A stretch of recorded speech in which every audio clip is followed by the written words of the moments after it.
Cool. Okay. Hi guys. So I wanted to introduce you guys to Cedric. So this is a Q&A session. Well, it's not really a Q&A, it's a conversation, let's say, where I'm going to ask him a couple of questions on what it's like to game in Mauritius and his experience. He is the founder of Geekin Mauritius, which I've just discovered. He's been playing since ever, I guess. Ever? Yeah. So I was a small boy like this. Okay. Yeah. Did your parents game? No. No? And they don't like video games. Okay. So, yeah. My mum does. Funnily enough. Okay. How many of you guys here game? Hands up. Oh my God, that's really good. That's awesome. Like everybody, awesome. So I'm addressing the right crowd. Very cool. So I'm just going to go through. We're going to direct questions to Cedric. You're going to have a Q&A. I have a plan of discussions. Here we go. So we're going to have an intro, and then there's going to be questions to Cedric, and then we're going to have a little discussion. I think the most interesting one for you guys is going to be show and tell. It's something we've prepared, and you'll see what it is. Come. There's seats at the front. Come.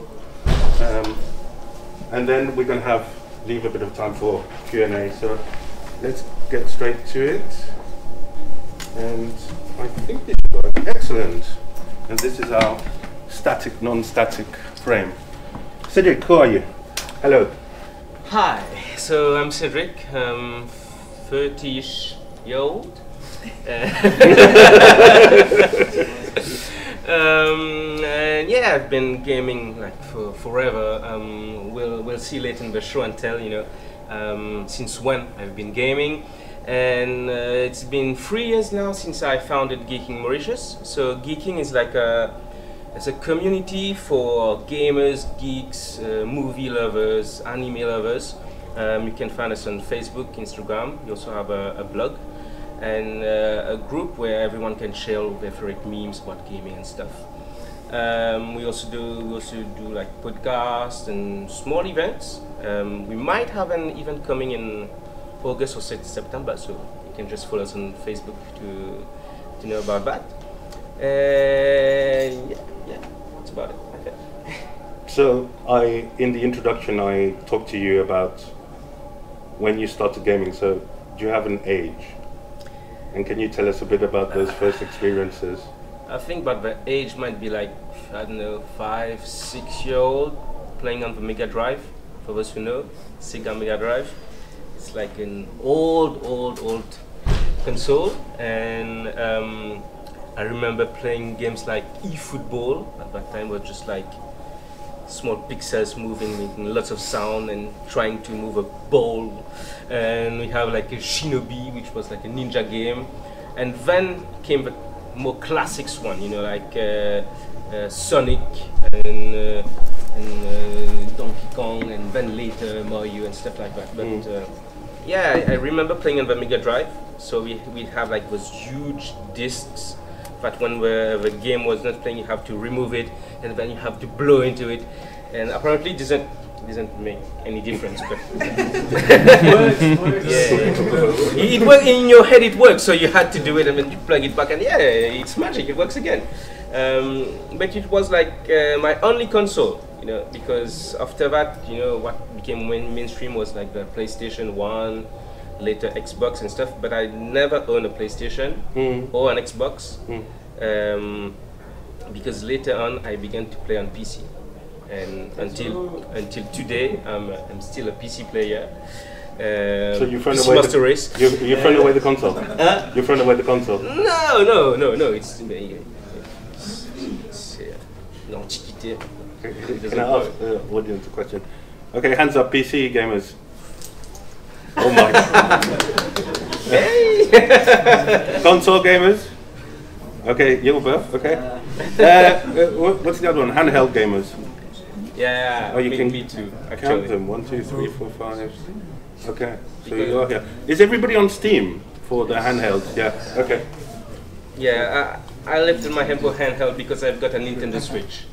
Oh, wow. I love a Nintendo Switch because I love Nintendo games like Pokemon, Mario and stuff, and I've just been loving playing Hades recently for recent years. And the Switch, been playing lots of Lego stuff like Lego Star Wars and other Lego games, which was like, actual masterpieces.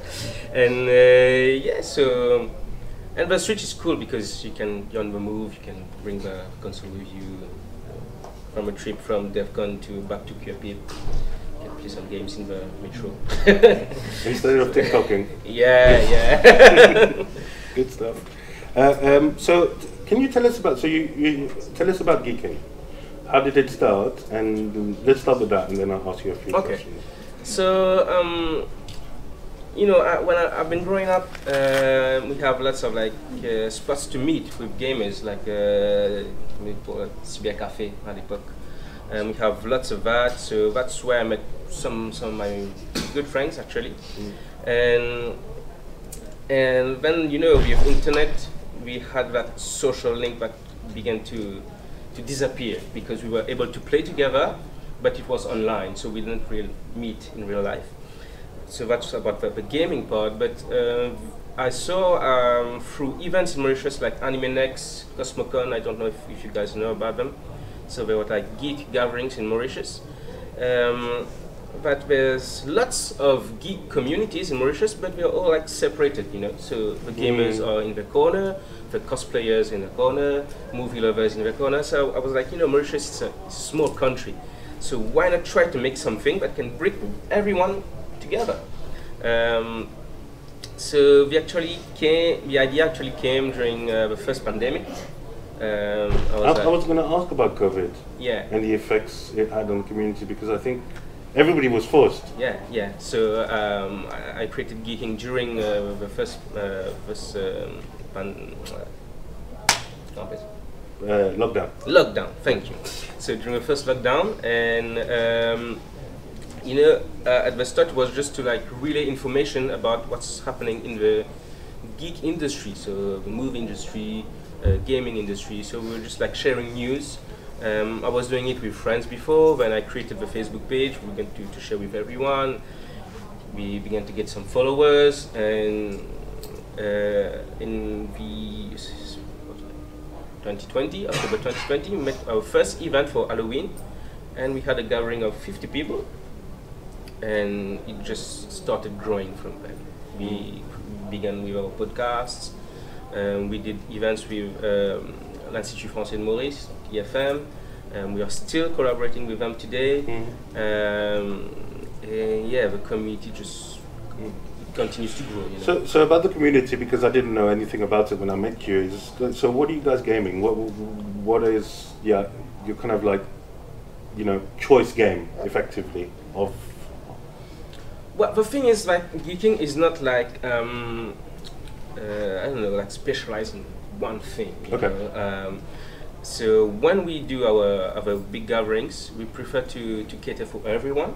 So I remember like last year we had a big event at Institut Français de Maurice, and we had like this huge open gaming corner. We have like 5 high-end gaming PCs, PlayStation 5, Nintendo Switch. We had like a huge Just Dance because people just like playing Just Dance, and so yeah, it was a huge corner for video games. You have a corner for retro games, and we also had like a huge space for board games. Because there's actually a big community of board gamers in Mauritius. Like it's called Board Gamers Mauritius actually. Yeah. So we know that people love board games in Mauritius. So we had this corner for board games too. We had a corner for. Have you ever heard about Gunpla? Anyone here? Gunpla? Yeah. Gundams. Yeah. So Gunpla are like like what's the market? Models of Gundams. Yeah. So you have to build them yourselves. Yeah. And there's a community in Mauritius as well. So we brought them in. We have like an expo of Gunplas. You know, it's like bringing all of the geeks together. And we had a talk with the guys who went to represent Mauritius in the world eSport championship for Counter-Strike 2. So they spoke about the experience, about winning the tournaments in Mauritius, winning in Africa, being selected to go for in the World Championships. So yeah, it was kind of a big experience for them. And I think we are going back this year with a new team. We have we have new players. You know, some of them have retired. Yeah, we're still going this year. So gaming is kind of a huge thing in Mauritius, and it's a huge thing on international level. So yeah, I'm happy to see that there are lots of gamers in Mauritius, and that they are beginning to be pro gamers in Mauritius. That's amazing, actually. Yeah. Now, it might sound like a bit of a pessimist question. What's the barriers to gaming at the moment on the island? So I'll give you an example. I have a PlayStation account. Hey, PlayStation guy. I know a lot of people that have PlayStation don't have a PlayStation account, or can't access to it, or can't buy games on it. That's an example. I don't know if it's the same on the different platforms. I think it's like you can have different approach to the questions, because barrier to gaming itself, I don't think that there's much, because some people might not agree, but mobile gaming is a thing, and we have like good games on mobile actually now. Most of them are like gacha games. There are still like good games, like Zenless Zero just released some weeks ago, and it's a really good experience on mobile. We got Wuthering Waves 2. So you have good games on mobile, so it's accessible because everyone has a mobile phone. And when you see like the PUBG community in the world and in Mauritius, it's like it runs on like crap mobiles too. Anyone anyone can play PUBG. That's its strength as well. Yeah, I know, right?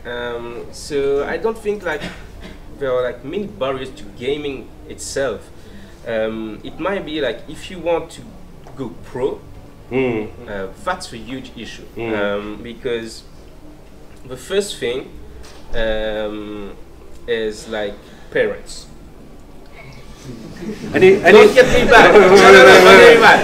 I'll elaborate. Parents, because you know, if a young person wants to turn pro in anything, you know, they'll need to have like the encouragement of the parents, but the parents need to understand what's going on, and the parents mostly see games like a hobby, leisure, not as a job, actually. And some years back, we had the same issue with art in Mauritius. Sorry, I'm just like but we have the same story with art, because people say like, yeah, your parents say you're going to be a musician, you're not going to get money with that. You're going to be like a painter, you won't get money with that. And today it's like you're going to be gamer, like what?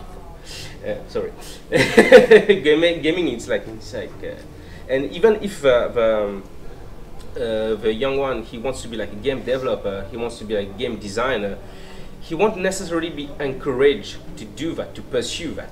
And today gaming is like the biggest entertainment industry.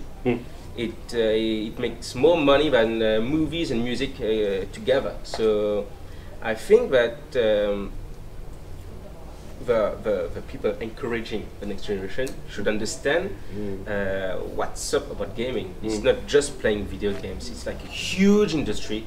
It can do like many things, and it's not just about leisure and hobby too. It can be into education and stuff like that. So I think that's a big barrier in Mauritius, because you don't have like many game developing courses in the university too. So how do the youngsters continue or pursue a career? You know? Okay. I'm going to move on to the next section. I had a question on what he was talking. How many parents do we have in the room? How many parents game? Well, you do. Do you game? Me? Do you game on your mobile? Sorry? Do you game on your mobile? Yeah, sometimes. Okay, so you do game. See, my parents are the same. I do game. I'm like, yeah, right. Candy Crush. Exactly. Like, and if it doesn't work, it's the end of the world. Anyway, we'll move on.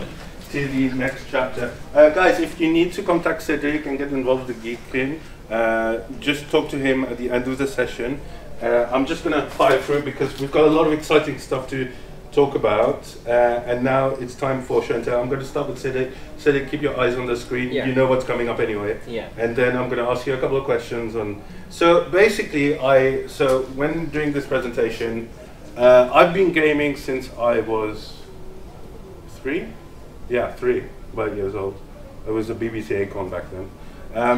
So I started thinking, how can we relate to you guys on our history? Because we don't have, everybody's got a different gaming history.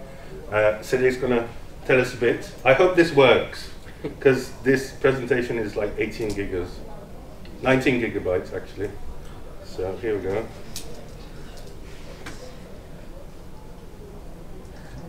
Okay, yeah, talked about it earlier. Sonic. Oh, here we go, yeah.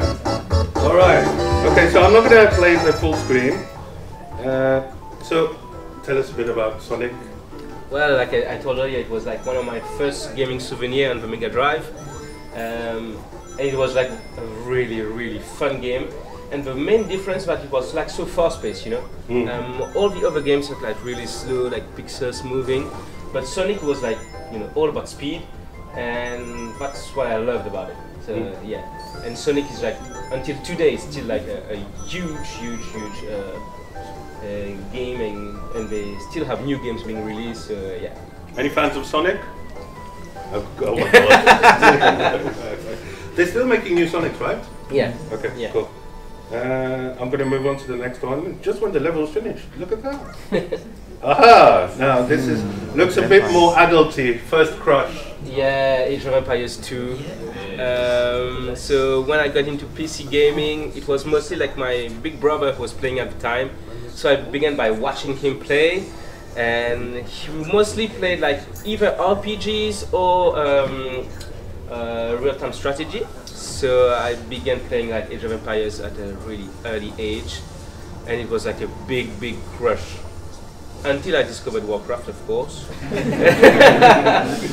But Age of Empires 2, it's like a big crush, and I think it's one of the game it's the first game I ever played in LAN. So yeah. Oh wow. Yeah, first game I ever played in LAN, where I beat my bigger cousins, and he just like plugged out. Yeah. So he was very happy. I think so. I move on? Yeah. Next one? I really like this one. I heard about this one. Okay. I've never seen it, but you can tell us a bit Okay, about so this is a real gem, because every time someone asks me if I had to recommend one game to someone, I tell him Ori and the Will of the Wisps. So Ori is a game developed by it was at the base developed by a small indie studio. Then they began to work with Microsoft, and Ori and the Will of the Wisp is actually the second game of a series, and it's about this amazing little small creature that goes into a hell of adventures, you know. And it's a platformer. I love platformers.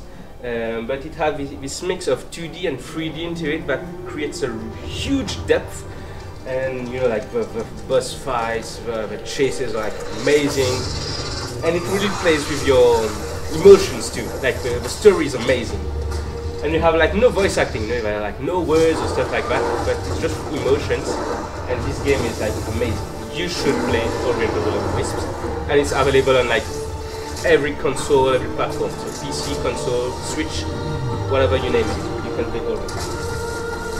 And it's beautiful too. It's a gorgeous game.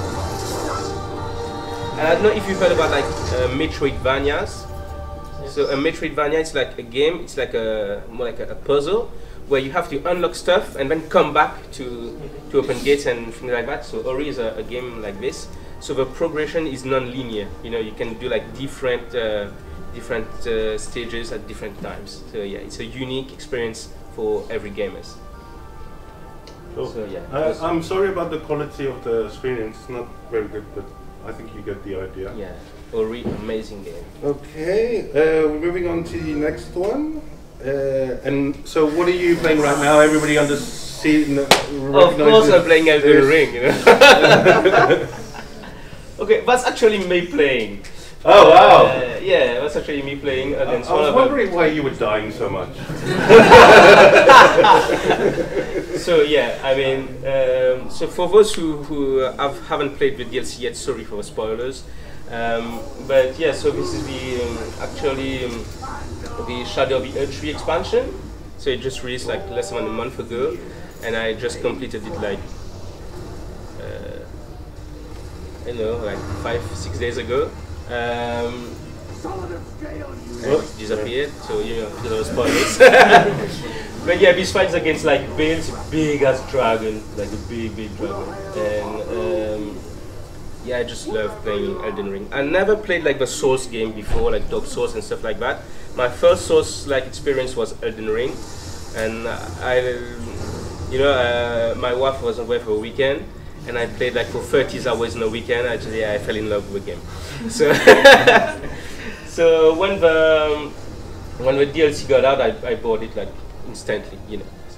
So yeah, that's Bill getting like a beating, you know. Best game ever? I don't know if it's best game ever, but it's more. I think that Elden Ring is like one of the best game experience I've ever had. And the DLC is amazing. It's amazingly hard too, you know. Okay. Because before beating this big bad dragon, I died like, I don't know, 100 times, you know. So, but that's why people play Souls game, you know. It's like the challenge. Maybe it's about insanity too, you know. Doing the same stuff over and over again. But when you get to beat the big bosses, it's like big satisfaction, you know, and the animations are like amazing. So yeah, if you're into RPGs, just look at that, like wow. You know, I mean, the screen quality is not wow, but when you're playing, it's wow. Yeah, actually. So yeah. So that's what you're playing right now. Yeah, I'm still playing it because there's like some dungeons I haven't completed yet, some side quests, some side bosses, and I'm just like doing my new game plus for Elden Ring. Going to chase back all the dragons because, you know, they were like the nicest fights in the game. So yeah. Cool. Right. So I'm just gonna move on. Yeah. Chantel, it's my turn. I sort of went overboard, but I'll talk you guys through it. So we're following the same pattern. So bear with me because there's some really old stuff here. So does anybody know this? This is really old. Like maybe the elderly people. So this game, this game is called King's Quest. It was available on PC. I don't know. This is actually King's Quest 6. Do we have a demo? It's like I look at it and I laugh now. But this was like the height of technology in 1992. So the story behind this game is that evidently it's kind of like click and adventure and, you know, very basic. There you go, you have this guy saving. Yeah, what I really liked about this game is that my mother got hooked to it. So I was playing it, and then I showed it to my mom, and she played it for 10 hours straight one Sunday. So we didn't have lunch. We nearly didn't have dinner, and she was just like, "This is amazing," and I'm like, "What's going on?" But yeah, it's kind of funny. But anyway, you get it. And then, so this is my kind of first crush. Anybody remember the first Warcraft? This is like Warcraft 1. I think it's in 1991 that it came out. Really basic, and I'm just gonna. I love the sound effects. I don't know how to say that. Anyway, you get the picture.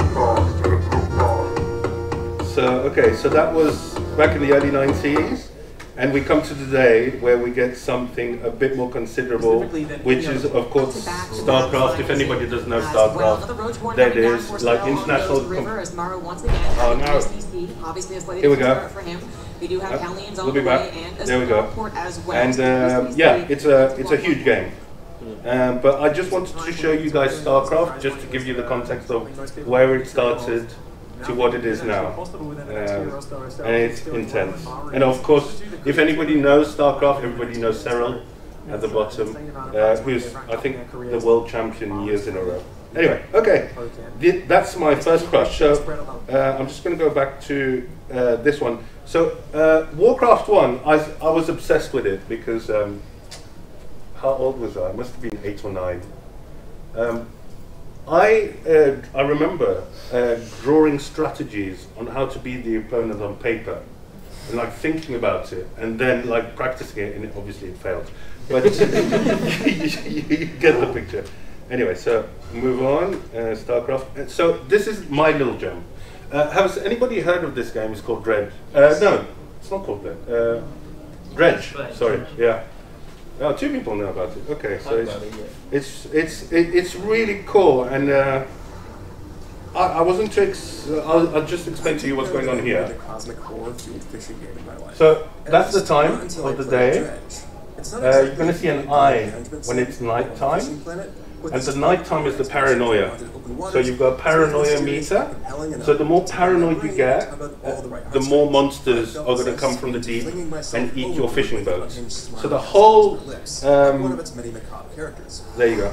So starting small and slow is a challenge, but upgrading my fishing boat led Dredge to spout forth a flurry of meaningful improvements to my fishing. Yeah, you get it. It's kind of like build your own little fishing boat, which in itself is fascinating. I'm just going to force forward it. There you go. So you've got different locations. You've got tropical location and stuff like that. But I really liked it because it's pretty. It's really pretty, and it's kind of like really relaxed, and people can actually watch it at the same time as well. And I kind of like those kind of like small initiatives. There, for example, oop, I spoiled that. But I just want to pause it here, and you can see your eye. So that's basically your eye, and it's getting more nervous. It's getting redder, and the redder it goes, the more kind of like stuff like this is going to happen. Yeah, so there you go, that's Dredge. So check it out. I think it's available everywhere.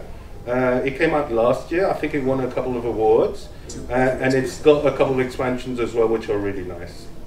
What I'm playing right now, so I'm kind of like a big platformer kind of guy. So has anybody heard of Candy Crush? Okay, no, it's not Candy Crush. What's her name? Cookie Cutter. Sorry. So this is Cookie Cutter. This is what I'm playing right now. It's very 18 plus, as you can see. From the moment you meet, and she's dragging what's left of her beaten, broken android body across the ground in vengeful pursuit of the guy who ran off with her girl. Everything about who Cherry is. But I just want to show you the gameplay because this is all hand drawn, and it's really amazing. Striking hand drawn graphics. There you go. It's one of the more approachable entries to the genre as well, if you like blood, of course. Lots and lots of blood.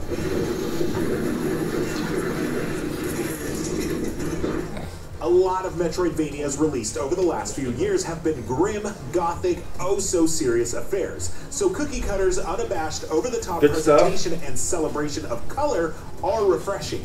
Accompanied by her friend Regina. Right, I'm just going to move on quickly. So we're going to have a couple of questions. Does anybody have any questions for us, or more specifically, Cedric? How can they get involved in gaming or what have you? Nobody?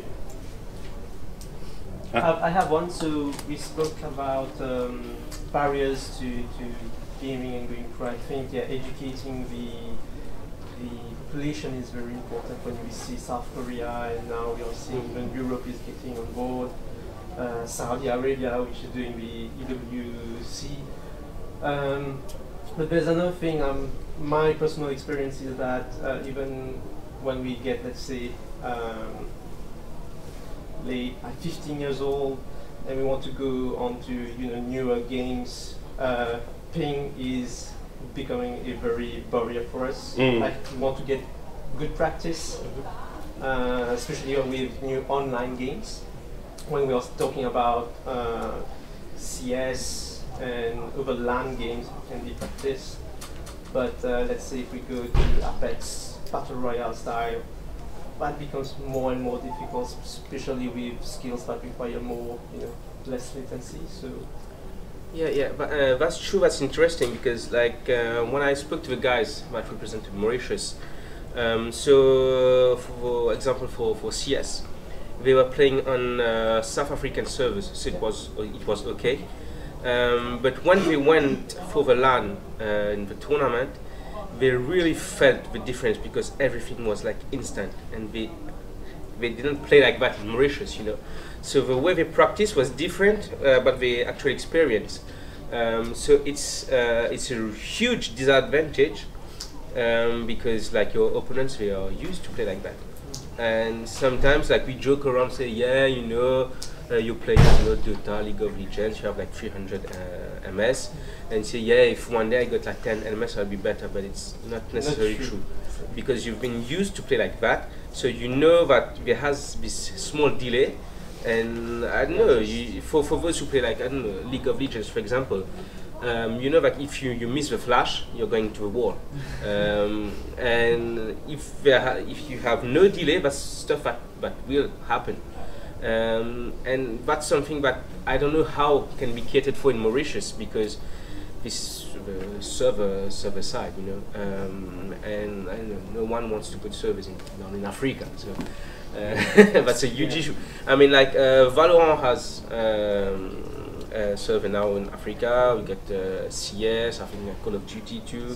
So there are quite some games, but the more popular title, over popular titles, it can be different. So yeah, that's an issue. And that's something that the players themselves said. It's like when they have got a certain, we got like a certain skill level, they need to practice with people that are better than them. And they can't, because you can't do it online, you have a disadvantage. You don't have the players here in Mauritius. So yeah, that's a huge issue, and we must think about how things can be done. If there was like big sponsorships for like esports team, we could like I don't know, like make them go to Europe for practice sessions and stuff like that. But I don't know if it's in the coming years or hopefully, because gaming, it's still actually becoming a thing even in Europe, America, and stuff like that. So maybe one day in Mauritius, I really hope, because we got the talent in Mauritius. I got friends. Definitely. I got friends in Valorant who are in like immortal ranking.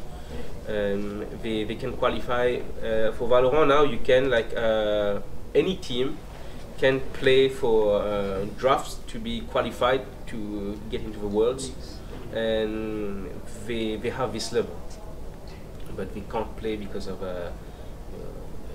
MS and stuff like that. But we got the talent in Mauritius, that's for sure. Definitely. This is something that when I see Mauritian gamers, and other parts of the world as well, I've noticed that we are able to adapt.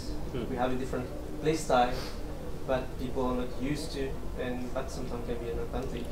I think that sometimes that maybe we shouldn't think about. I think we should, as a Mauritian gamer, we should think about the Mauritian gamer and be like,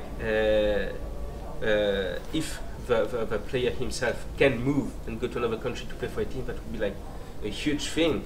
I remember like some years back we had a Dota player, I can't remember his name, but he was like scouted to move to Europe. But yeah, again, parents happen, but that's sad. But like the parents, they don't understand what is sport, what's happening, and they're like, yeah, they were taking my boat to play games in Europe. Like, that's crazy stuff, So that's not happening.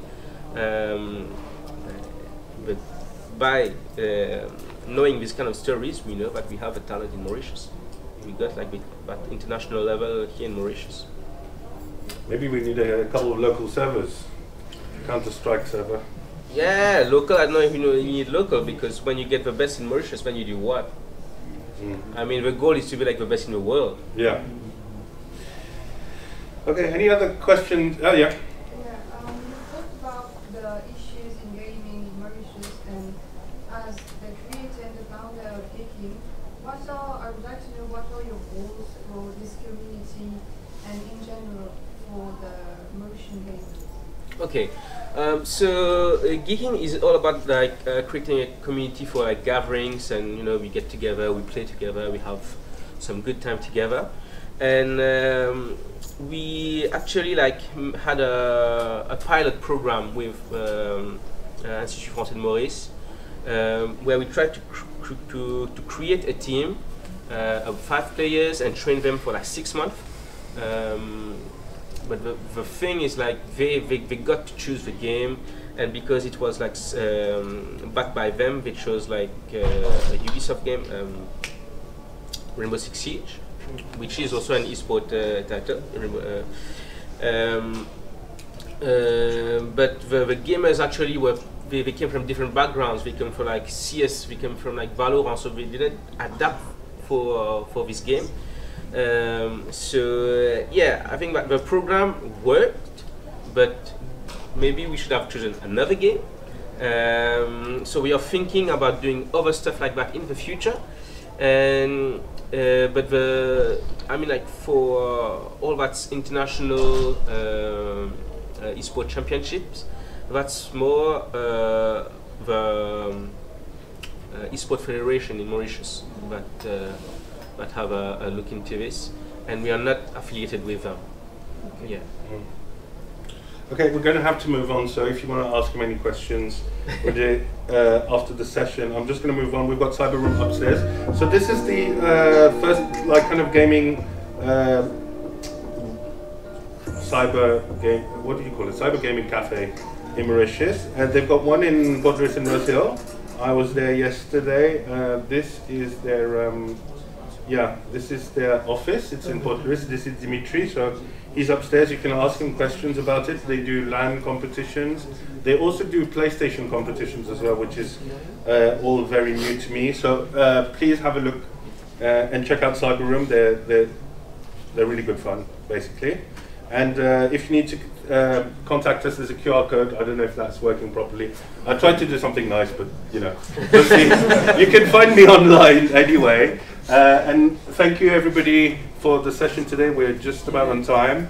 And the goodies today have been sponsored, of course, by 101. I don't know if they're here, they're not here. Okay. Anyway, yeah, it's sponsored by 101. So if you need any geeky stuff, go see the shop. Thanks, guys.